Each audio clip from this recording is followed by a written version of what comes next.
بخش فوتبال‌بازی تاجیکستان در خارج کشور را ادامه می‌دهیم و آن در برنامه فوتبال آسیا ادامه می‌یابد. این نوبت ما با عضو دسته منتخب تاجیکستان کامران تورسونوف که امروزها در هندوستان هنرنمایی می‌کند یک صحبت انجام خواهیم داد. حالا کامران سلام علیکم. از موهومبگان آغاز کردید، به تراو رفتید و به برازیل رفتید و باز به تراو برگشتید. چرا چنین شد؟ بله، در همون حال من در گلندیا قرار داشتم. در آنجا مشقین ها کردیم و با این دسته شرطنامه به امضا رسانیدیم. سپس در آنجا یک مربی اسپانیش با من کار میکرد، چون اون دسته مخونبگان رو به عهده گرفت. پس از آن مرا به دسته مخونبگان تکلیف کرد و ما با این دسته شرطنامه به امضا رساندیم، چون ما با مخونبگان نیز چمپیون هندوستان هم گردیدیم در همان سال. در هلند گفتید، اما چه شد که شما به هندوستان آمدید؟ سببش در یک چیز بود که اونها یک شرطنامه های کمی عجیب رو به من پیشنهاد کرده بودن، چون من این شرطنامه رو نپذیرفتم. سپس به تاجیکستان برگشتم، به دسته استقلال نیست حالا شرطنامه داشتم. باز 4 ماه دیگه پس از انجام رسیدن شرطنامه به دسته مخونبگان هندوستان پیوست شدم. این چی رمزی بود یا این چی شرطی بود که شما آن را نپذیرفتید؟ این گفتم ممکن است؟ بله، یک سببش اون است که در اروپا لیمیت موجود است، چون بازیگر آسیایی بسیاری آنها در آنجا پیوست شدن نمیتونه، سببی که فیفا مثال قانونهای خود را دارد. یکی از سبباش همین بود. با چندین کلوب ها پسی هم گذشتید، از تراو با خوجند هم آمدید، چند مدت بازی کردید، باز برگشتید با تراو. این برای شما دشوار نیست؟ استراحت نداشتید؟ بله، چون من عضو خیلی جوان هستم، عین حال و قوت خود رو دارم. از همین سبب میخوام بسیارتر بازی کنم و استراحت نکنم، ولی وقتش میشه استراحت کردن. عین زمان قوت دارم، استفاده میبرم. تشکر. شرایط ها در تراو چگونه هستند؟ اون مبلغی که مثلا به دست می آید برای زندگی خوش کفایه است؟ بله، خدا به شکر میرسد. بسیار خوب. شما با عائلتون اونجا هستید یا که حالا عائلتون اونجا نیست؟ چون که خیلی زیاد حاضر هستید. بله، چون ما با اویلم به اینجا آمدیم بعد از اون که دسته منتخب کشور در تایلند ما بازی داشتیم. سپس من همسر خود رو به تاجیکستان روان کردم و خود سفر به تایلند نمودم. در جام ملک تایلند در حیط دسته منتخب بازی کردید. خیلی خوش بازی بود که اونجا جام رو به دست آوردیم. خوب پس برگشتید و حالا تنها هستید. با من از چند مدت خودم تو زندگی میکردم و حالا با من یک فوتبال بازی دوستی نزدیک از کشور برزیل است، جرسون. ما همراه اون زندگی میکنیم، دو کس. در دسته شما تراو چند نفر لگنیر ها هستند؟ 6 لیگانرو هستند، 2 تا از کشور برزیل و 2 تا از گانا و یک از نیگریا و اینچنین من از تاجیکستان. و شما چگونه میسر می شود که اینقدر گل بسیار زدید؟ هفته گذشته گفتیم که 6 گل زدید، حالا الکی 7 تا است. چطور شد این طور 7 تا؟ دیروز ما با دسته راجستان یونایتد در سفر بازی داشتیم و به حساب 2-1 غلبه به دست آوردیم و گل دوم رو ما به ثمر رسوندم و دسته غلبه کرد. آفرین آفرین. در جام هندوستان هم 2 گل زده اید و طوری می‌بینیم که شماره گلزنی شما خیلی زیاد است و 5 پاس گل‌آور هم داده اید. طول 4 سال میشود که در هندوستان بازی میکنم و تمام فوتبال هندوستان رو خوب میدونم. مگر دسته تراو از بهترین یا پرقوترین دسته ها هست؟ دسته من نه جز پرقوتر نه جز سستر میانه. در میانه قرار دارد، چون دسته ما رو تمامی عضو منتخب جوانان کشور همین هندوستان بسیارش و بغیر از 6 لیگانروی که به دسته جلب می شود تمام بازیگران جوان هستند و در اینجا بازی میکنن. سپس به دسته های سوپرلیگ فروخته می شود. عجیب. وقتی با اینستاگرام شما نظر کردم شماره دوستدارانتون و یعنی ابونچیتون خیلی زیاد هست. شما در هندوستان محبوب مخلصان گشته اید. آیا آنها شما را در حقیقت دوست می‌دارند؟ خیلی مشهوری تمام چی نیستم، چون در دسته مخون باگان که چمپیونی هندوستان گردیدیم. در مخون باگان این در هندوستان از همه بسیارترین مخلص دارد در همه هندوستان.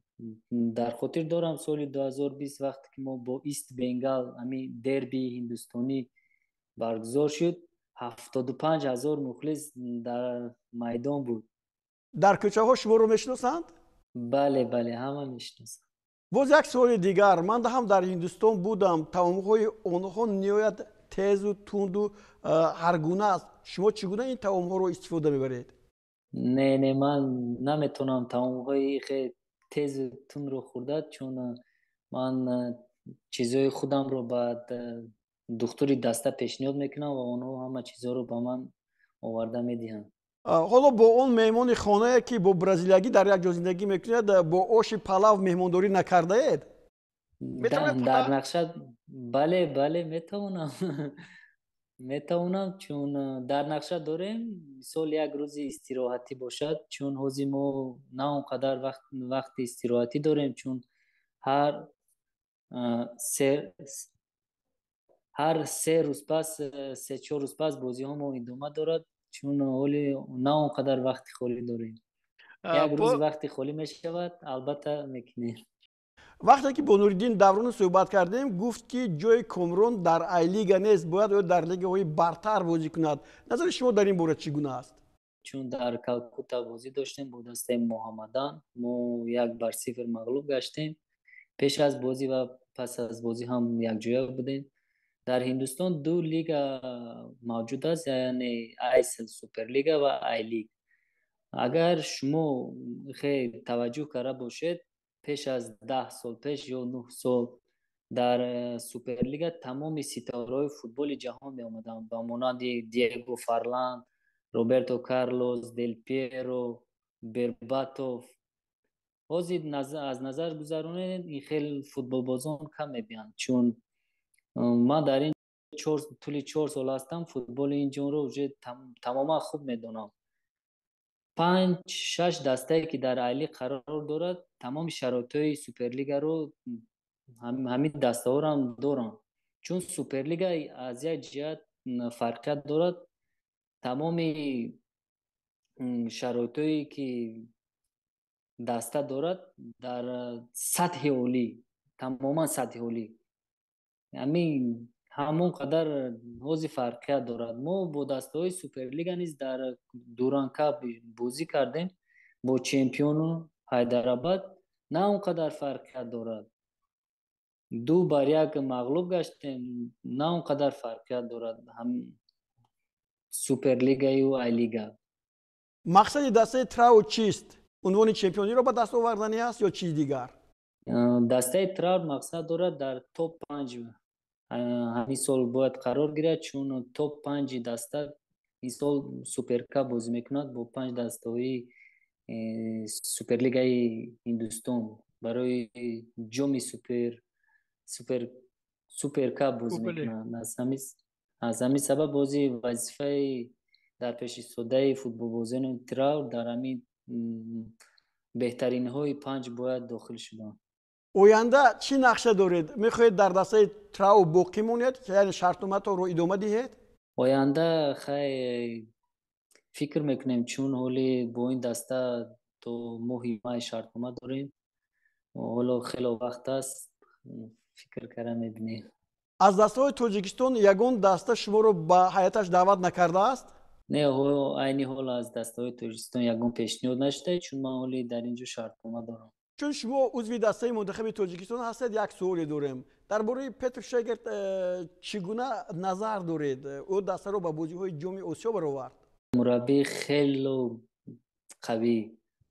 قوی است. این ما نیز یکمین بار با چمپیونات آسیا رو یافتیم. یک فخر ملت تاجیک است و فخر تمام فوتبال بازان و تمام تاجیکستانیان است که یکمین بار این در تاریخ تاجیک ما با جام آسیا رو یافتیم. با این باید فخر کنیم. تشکر به شما که وقت رو دریغ نداشته به سوالهای ما جواب دادید. به شما بخت و اقبال و گل‌های بیشتر. خب دوستان گرامی، در همین جا برنامه نوبتی فوتبال آسیا رو به پایان میرسونیم. باقی صحتمند و پیروز باشید و هر هفته در همین روز برنامه ما رو تماشا کنید. خیر.